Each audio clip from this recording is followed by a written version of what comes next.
לקחתי פה 3 כוסות אורז, אני שוטפת אותם טוב טוב, מוציאה את כל המים הלבנים, לשטוף ממש ממש טוב. אם רוצים שהאורז יצליח, צריך לשטוף טוב. אחרי ששוטפים אותם כמה פעמים... את נראית כמו סמדי בומבה. שלום, אני סמדי בומבה החדשה. אוקיי. אחרי ששוטפים אותם כמה פעמים, נותנים לזה השריה. אתה רואה עדיין המים לבנים, אז עוד קצת. המים צריכים להיות ממש שקופים, ככה. מים שקופים, נשרים את זה, אוקיי? אחרי שהשרנו כשעתיים או חצי שעה עם מים רותחים, אני מסננת את המים המושרים.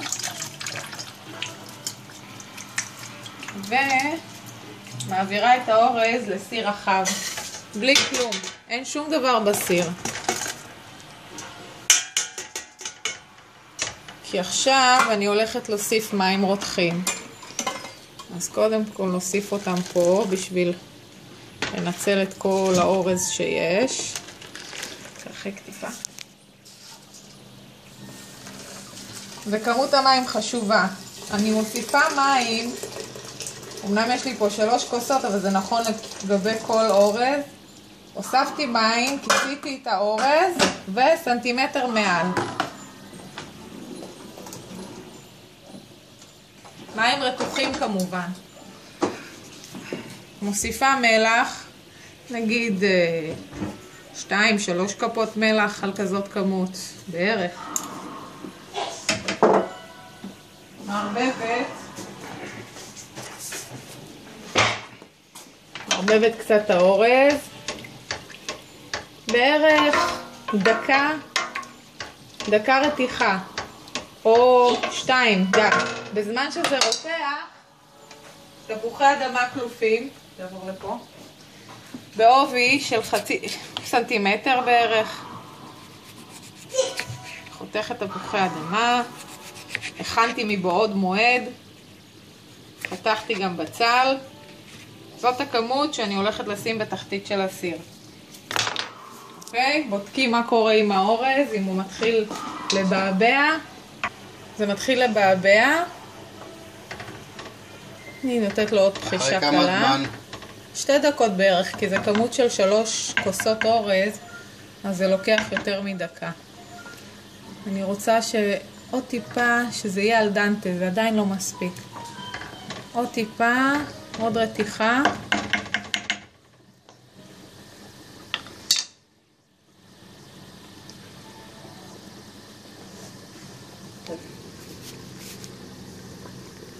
הנה, יש גומחות, תגיד לי. כן, הנה זה מתחיל להיווצר גומחות באורז.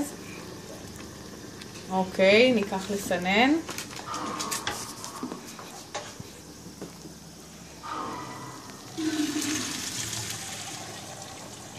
אין צורך לשטוף את האורז כשמסננים, אני פשוט מוסיפה טיפה מים לסיר בשביל להוציא את שאריות האורז ומרוקנת. לוקחים מחבת סיר רצוי עם תחתית רחבה. אם אוהבים הרבה תעדיג, אז כדאי שהתחתית תהיה מאוד רחבה. מנקים טוב טוב.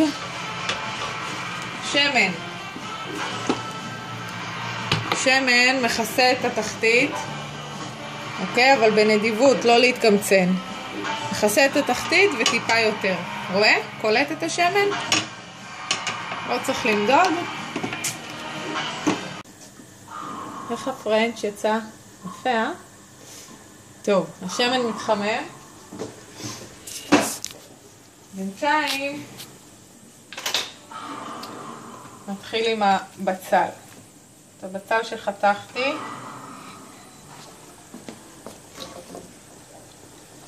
מעבירה לשמן. נשים גם את הגרגירי כוסברה כבר, שטיפה לטגן אותם. זה ידידיה מאוד אוהב. ידידיה, זה בשבילך. לא סובל גרגירי כוסברה.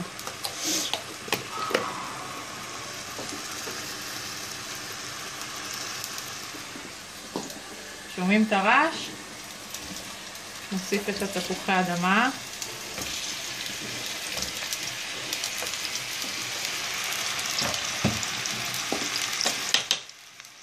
ונערב הכל עם השמן, שהכל יסגל שמן. פתחתי טיפה ואת התפוחי האדמה היום. בדרך כלל אפשר לעשות אותם קצת יותר דקים, אבל זה יצא טעים בכל מקרה. לא חשוב מה למעלה מה למטה, העיקר צריך להשטיח שיהיה מקום להכל. טוב, כיוון שיש פה כמות גדולה יחסית, אני אוסיף עוד טיפה שמן.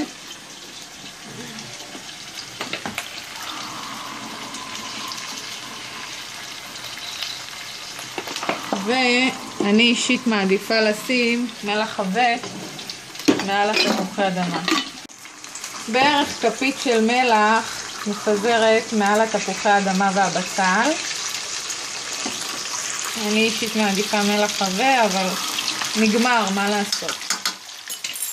אוקיי, שמנו גרגירי כוסברה, שמנו מלח, ועכשיו המרכיב החשוב, כמובן, זה הכמון. מפזרת כמון מעל הכל בנדיבות.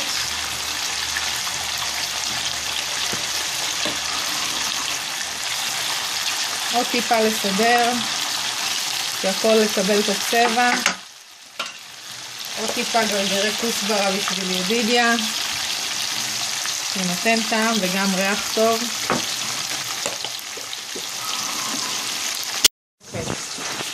טוב, אחרי כדקה בערך אני מחזירה את האורז שסיננתי מעל התפוחי האדמה והבצל בעדינות. אני אוהבת להשטיח אחרי כל שלב, ככה שיצא מסודר ויפה. האורז הזה זה אורז בסמטי הודי באריזה הכחולה. תראו איזה ארוך ודק כל אחד.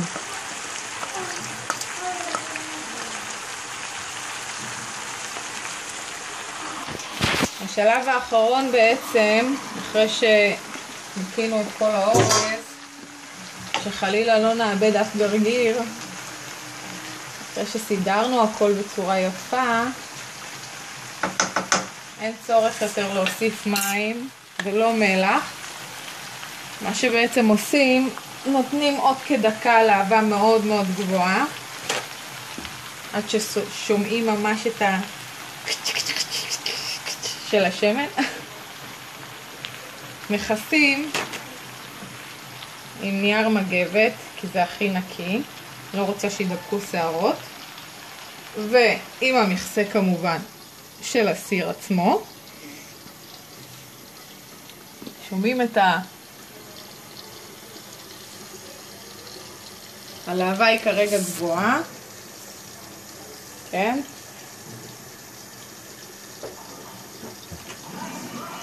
לאחר כדקה מורידים הלהבה הכי נמוכה, בערך 20-22 דקות, והאורז מוכן בתיאבון. עכשיו תגיד. אחרי 25 דקות, הלהבה הכי נמוכה. טאדאם! אורז אחד. יצאת. מכיוון שהם אוהבים רק את הלבן. בבקשה, ותכף אנחנו נגיע, מי עוד רוצה מהלבן? תכף אתם תראו מה יש לנו בתחתית.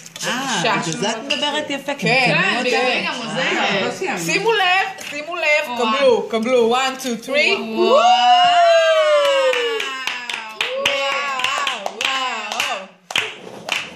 וזה כל התחתית למטה כזאת, כן?